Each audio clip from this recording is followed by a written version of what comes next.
Hi, this is Joe Allreed from Scry Magazine, and you're listening to Radio Free Decipher. Hi, gang. It's Mark Tuttle with you back once again here on Radio Free Decipher, and I am the MC for DecipherCon 2000. We are less than 2 weeks away from the official start of DecipherCon 2000. This October 5th, that's when the games commence, folks. It's 4 days of gaming fun, lots of Star Wars, Star Trek, Young Jedi, Austin Powers, Trouble with Tribbles, you name it, we're going to have it for you this year at DecipherCon 2000. Now, a couple things I want to remind you about, and we're going to tell you a huge, big, earth-shattering announcement for anybody who's playing in the World Championships for Star Trek and Star Wars, and we'll do that toward the end of this DecipherCon report, all right? Definitely worth the listen, so that's coming up toward the end, but a couple things to throw in here before that. First of all, we want to remind everyone to take advantage of the pre-registration feature on the Decipher website so you can get signed up for your events. That'll speed up things at DecipherCon and get you playing and enjoying yourself faster. Our goal this year is to hit every tournament on time. A lot of that depends on you guys, so let's get the pre-registration done. It's on the website right now. All of the tournament events and descriptions are up, so you can pretty much see the entire schedule for DecipherCon, so you can figure out what it is that you want to play in. We've got some pre-releases, some pre-release tournaments. We've got the Jabba's Palace Seal Deck. We've got the Enhanced Star Trek Premiere. We've got all kinds of tournaments going on this weekend. We need you to get that pre-registration done as quickly as you can and as completely as you can so we can get things started and get you in and out quicker. All right? Now, we were kind of sitting back thinking, what should we do in a radio-free Decipher report this week? We're very close to DecipherCon. Most of you have probably already made your travel plans, maybe your hotel, your rental car, that kind of thing.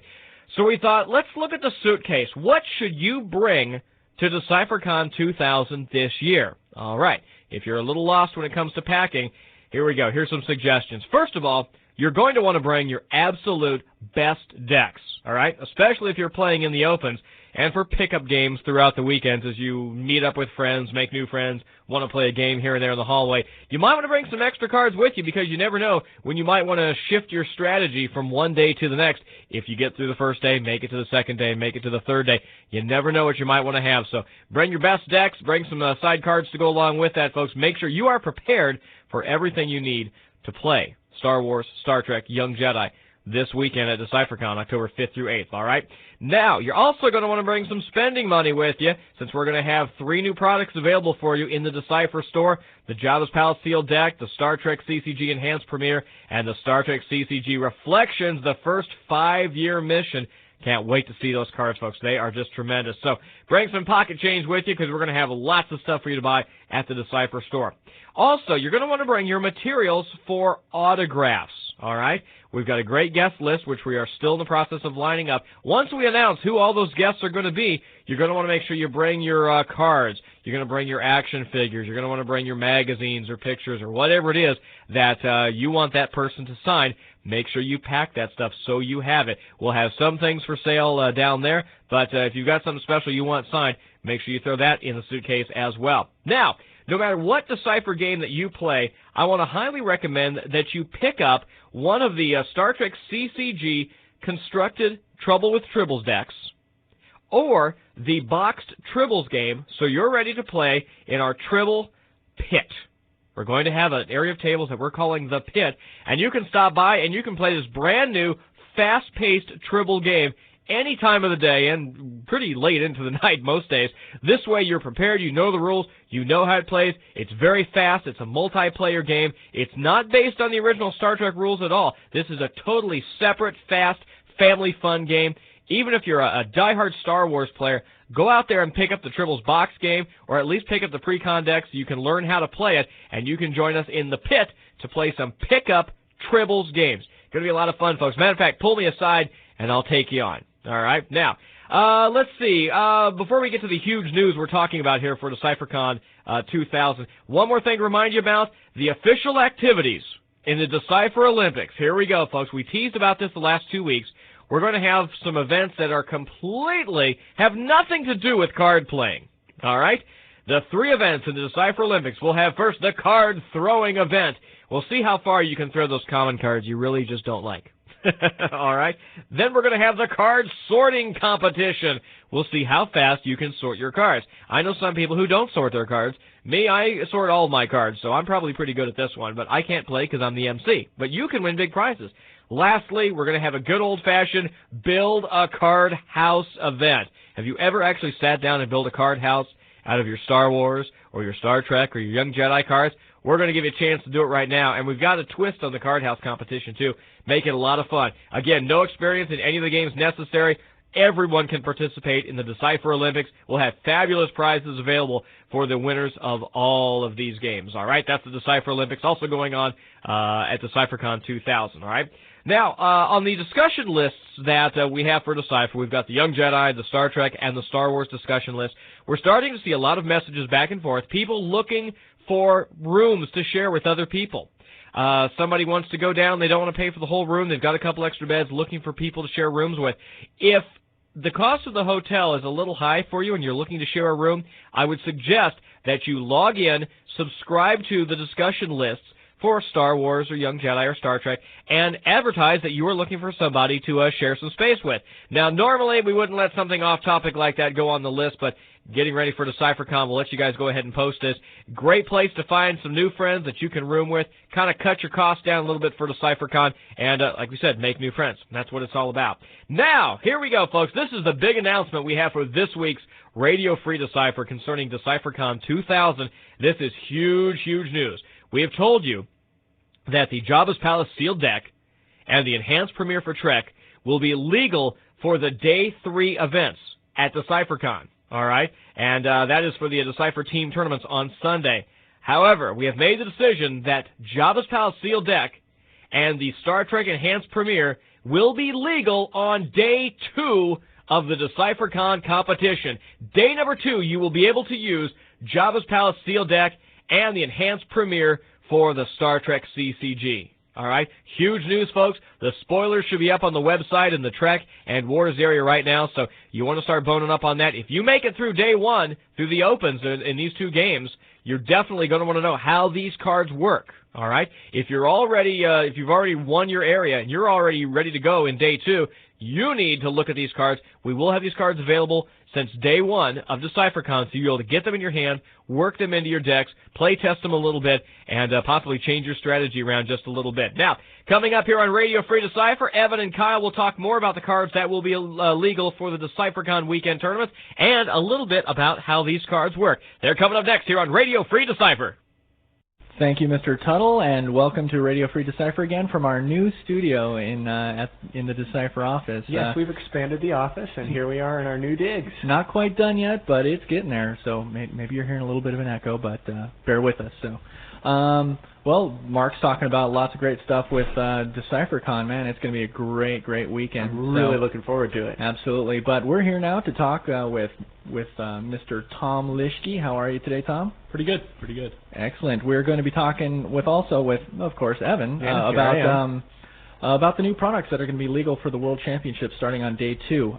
First of all, Tom, let's talk about Jabba's Palace sealed deck. Tell us a little bit about the design process and about the cards. This was really Mike Reynolds' project for the most part. He's not here right now, so I'll tell you what I can. It was really designed to sort of translate some of our experience into the sealed deck experience. Objectives show up for the first time in a sealed deck format, and they were really pretty neat to watch develop. They changed significantly. I remember in the early playtesting they said actually if you're playing sealed deck, and they don't say that anymore. So. Yeah, it was an interesting process to see them move it from something that would really work only in the sealed deck function to something that works in the constructed environment pretty well. Excellent. Well, we've seen actually all the cards now on the website, and people are talking about them quite vigorously. Tell us a bit about some of the cards, like the new objectives, for instance. How do those work in sealed deck as opposed to normal constructed? Well, it's going to be, of course, since it's at Jabba's Palace, a very alien-rich environment. So they mention really sort of leverage off of alien pairs, which could be unique, could be non-unique. Just a bunch of things that we know are going to be there. We give you advantages for using. So, and they have the line that really translates to if you're playing sealed deck is if they're, I'm trying to paraphrase it a little bit here, but I think it's if there's a site that isn't Tatooine on the table. Right. I noticed that too. So yeah, it's an interesting card. Excellent. Do you think we'll see the rise again of maybe Elams or Skrillings? Well, any card that mentions that type of character specifically, of course, is going to give them a little bit of a boost. But I can see it now. Yak face decks dominating. Well, I don't think it'll quite go that far. I mean, hopefully you'll be able to do a few story things with those objectives based around that stuff. But hopefully they'll be as good as any other objective out there. Now, on the flip side of My Kind of Scum, we have 2 Gamorreans that are fearless and inventive. No, are Gamorreans really fearless and inventive? No, they're just scum. So they're scum, huh? Yeah. But keep it consistent. All right. Well, now also we have the new cards, Unita and No Escape, that are creating quite a buzz. Tell us about those. They're almost. It's funny. They're pretty much tied to the to what we didn't have time to do in the Death Star development process. Non-unique sites started to show up an awful lot at the end of the development process for Death Star. So pretty much after we'd already put the whole thing to bed. So we didn't have a chance to really adjust the cards to take the metagame into account as far as those went. So these cards made an appearance here, I guess. They have some functionality for the sealed deck environment, but mainly they are metagame cards. Okay. What about now? We have our first clarification on one of these cards, Lando with Vibro Axe. Can you tell us about that clarification? Yeah, my name wasn't on the proofing sheet for that card. No, that card obviously is missing its permanent weapon icon. So there'll be a clarification pretty quick if it isn't already out there for it. So. All right, well, we'll keep an eye out for that. What strong deck archetypes do you think will start surfacing after the release of this product? Boy, well, we're actually going to get a first taste of that at the World Championships at DecipherCon. But really, once it starts getting into the environment, is when we'll really start seeing all the varied decks come out. In your opinion, what do you think is going to start surfacing? Well, it'll be interesting to see. The cards there don't necessarily help any particular deck a lot, but what they might do is bring some things down a pace, so other decks will sort of come up to on an equal par with them. So maybe it'll open up deck diversity even a little bit more than currently exists. Mm-hmm. Any examples? Reltier Ops is an obvious deck that's going to take a step backwards. The Speeder Ops kind of template might also take a similar, half step backwards too. So, maybe you'll see the objectives from JPSD. Maybe you'll see a couple of the deck types built into Death Star or even take that half step forward relative to the top decks right now. So, it should be interesting. I'd love to see a build a Death Star based deck, take a half step up. That's the one I was looking forward to seeing. If it would rise to prominence a little bit more. Yeah, well, we'll see. My fingers are crossed. That's a tough deck to build and a tough deck to play due to its card intensity. But it was masked pretty good by Honor of the Jedi as well. Mm-hmm. So I guess we'll see what happens. All right. Well, one last question for you, Mr. Tom. You're going to be there at DecipherCon, October 5th through the 8th. Who do you think is going to win it? Who do you think is going to take the World Championships this year for Star Wars? Well, after Gary Carman tore apart everybody over the course of the summer. Yeah, he was the gunslinging fool this summer. He was something to see. It's fun to see a champion come back to defend it, and nothing against the guys who were the champions before, but I haven't seen somebody live up to that title in the same way that Gary has this past summer. So. He'll be tough to beat, He is definitely going to be a contender this year. He's going to be, my money's on him. Yeah, that's what I'm saying. He's a bright guy. He's an innovator. It's just fun to watch. And the nice thing is he's such a nice guy to play against too. You don't mind if he beats you 6 times in a row. Yeah, because you're laughing and having a great time the whole time. Exactly right. So, all right. Well, now we're going to change paces a little bit, and we're going to be talking with Evan about the Enhanced Premiere for Star Trek. Thanks, Tom. Sure. Enhanced Premiere. Well, I've had to have a couple of printouts with me here. Why is that? Well, we've moved on to Mirror Mirror so deeply. I'm up to my neck now in Mirror Mirror that I needed a little bit of a reminder here of all the cool stuff that's in Enhanced Premiere, actually. Man, and I was just looking through it just a little while ago, getting ready for Radio Free today, and man, these cards are exciting cards. Yeah, it's pretty very nice. exciting. I mean, it's 21 cards, but it's almost like 42 cards. Right. Every single one of them's 2-in-1. It's the next generation. Pun not intended. Oh, right. Now, interesting enough, you and I were talking just a little bit ago, about 20 minutes ago, about these cards, and I had noticed that these outposts that are on the new mission cards looked familiar, and I said, are those from that one video game? And they actually did say. Yeah, they're from Armada. We decided, the more we expand the universe and the more that other people are out there expanding the Star Trek universe, you run the risk of when you start inventing stuff that you're treading on something that somebody has already done. So, in cases where we're going to make something up anyway, we're figuring, why not take what somebody else has done? And, that's difficult because there's so much out there. But in this case, having already had a relationship with Activision doing the Jupiter card and doing the chain reaction ricochet and such, we were able to turn to them and say, hey, we'd like to use these outposts, and there they are. So when we actually go and do the Spock's Brain set, you're going to have to watch Spock's Brain that episode very, over and over again to make sure that we have the continuity all there. Yeah, we may not ever do the Spock's Brain set for that reason. Nobody wants to sit down and watch that episode. What is brain? Brain anyway. and brain. Yeah. All right. Anyway, change of pace. So now we got these dual personnel cards. These guys are incredible. Absolutely. I cannot wait to get these guys in my deck. And really, you look at one and you think, oh, that's my favorite. But each one has something going for it. I mean, Beverly and Will are insane. I was going to say that one and the Data and Picard are just my faves. Well, Beverly and Will is not aligned, so I could certainly see that going in just about any deck but Borg, obviously. Yeah, easily. Major combination of skills on that. Data and Picard, like you said, this has been one that players have been expecting since Alternate Universe, probably. Right. Never in that time would they have thought it would be a dual personnel card, but people have wanted to see these two as Romulans, and here it is. But also you've got Jean-Luc and Beverly. There's another big combo of like medical and diplomacy and exo. There's all kinds of stuff there. Sons of Moog should go really nicely in a battle deck, and they can practically solve wormhole negotiations all by themselves. They've got so much honor.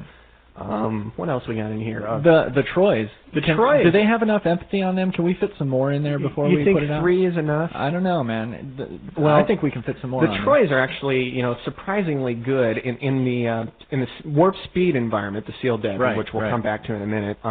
They are a great facing to have because they've got 2 diplomacy. So QNet, which is obviously a common card, is not going to nail you when you're using the Troys because you can start with the Troys seated. And it's also really tough to kill them. Yeah, well, in the constructed environment, it's near impossible to kill them in one shot because they download Wolf. They die, and then you suspend play and you get Wolf, which saves the empath from death, and there you go.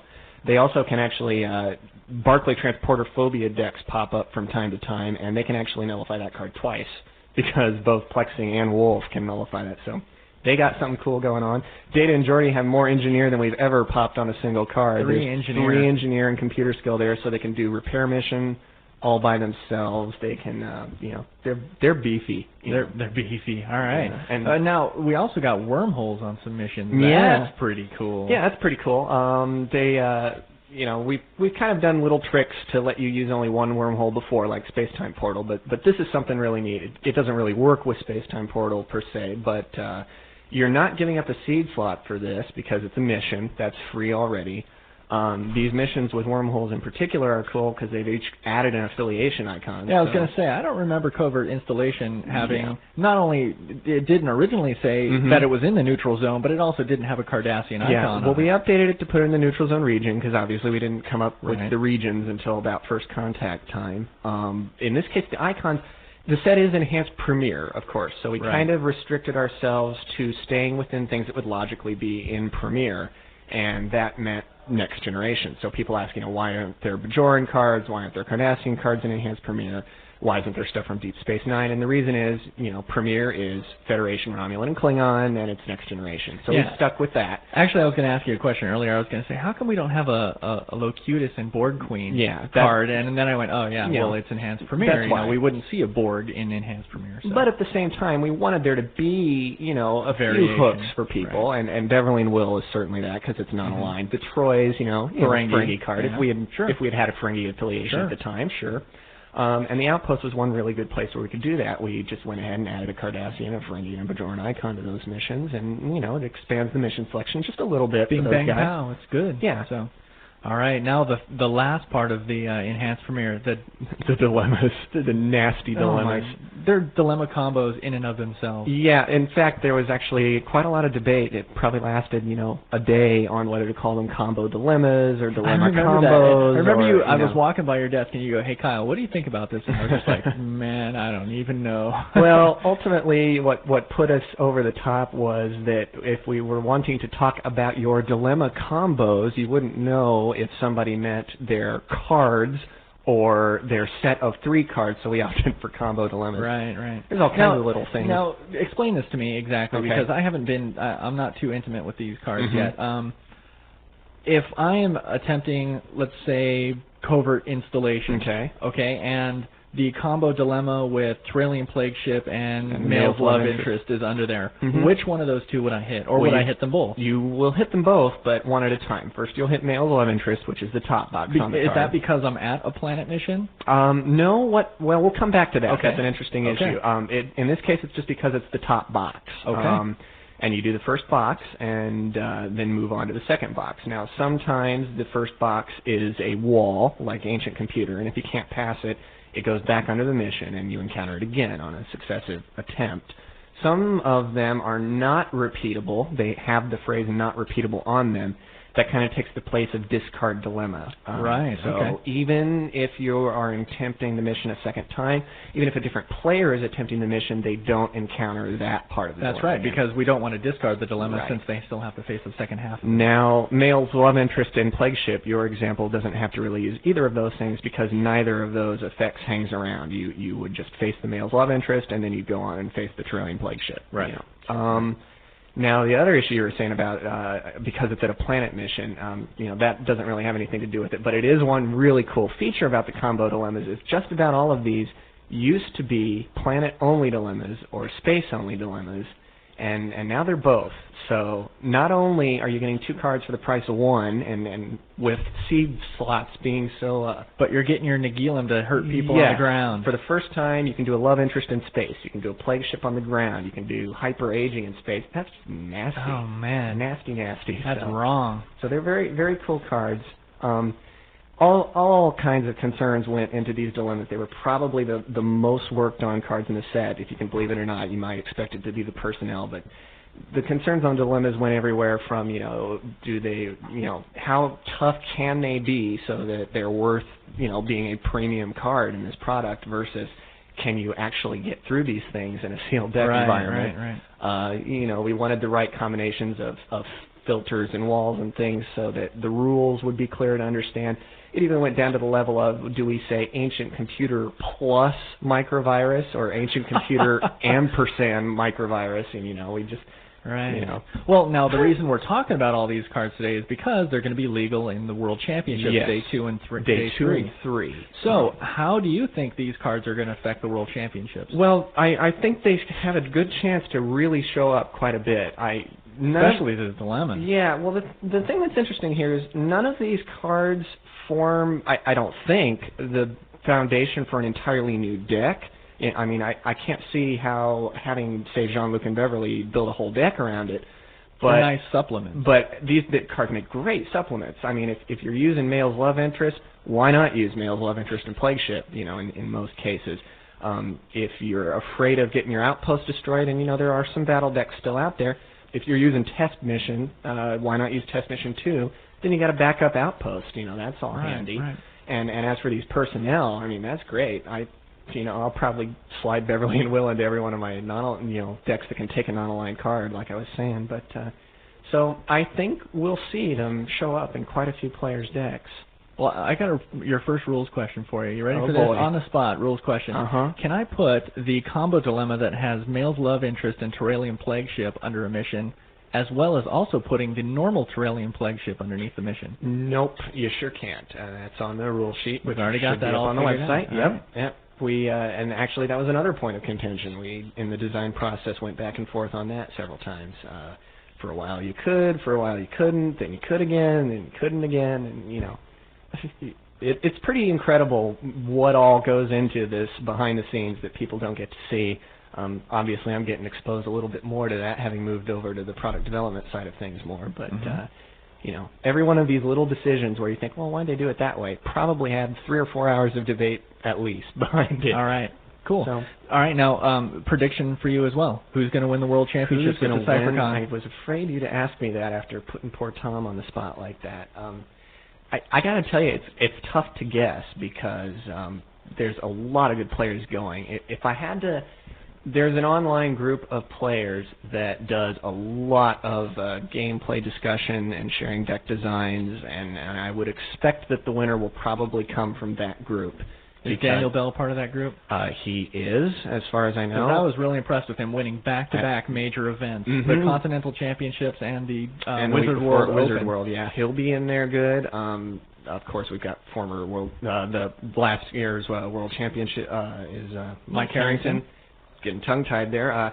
Other World Championship winners, we've got David Bowling. I imagine Bill Chen might play. We've got other top competitors from the past, Todd Soper. That's right. Todd Soper's qualified again. He finished twice at the World Championships 2 years in a row. He's definitely in contention. Yeah, and then you never know who's going to slide in to the top 38 from day one. So, you know, it's going to be a tough field. You know, and the people who have been watching what goes on in other play environments are the ones who are going to have the edge because, you know, deck types tend to cluster by area. They're playing different kinds of decks up in, say, Seattle area as they are overseas in Europe. And somebody who's paying attention to that kind of thing knows what the current strategy is down in Florida versus what the big strategy is up in the Northeast. That's probably going to be the player that wins. Cool. All right, but give me a name. Not going to do it. Come on, man. Give me a name. All right, well, then one other question for you. Can you give us any news about Mirror Mirror? News about Mirror Mirror. Oh, my. One tidbit. Okay, one tidbit is for the first time, we find ourselves that we have too many rares. Oh, that's cool. Usually, we're, you know, coming up with a couple cards, you know, could this be rare? You know, and we have to promote it upward or rewrite the gameplay a little bit to make it strong and make it be a rare worthy. In this case, we are way over on rares. So every card in the set's a rare. Well, well, we only have rares and commons now. It's more like there are so many cards that are so good, you have to make them rare. So, wow. So there's some good stuff coming. Excellent. All right. Well, thank you once again, and this is Radio Free Decipher, and everybody have a good weekend. Thank you.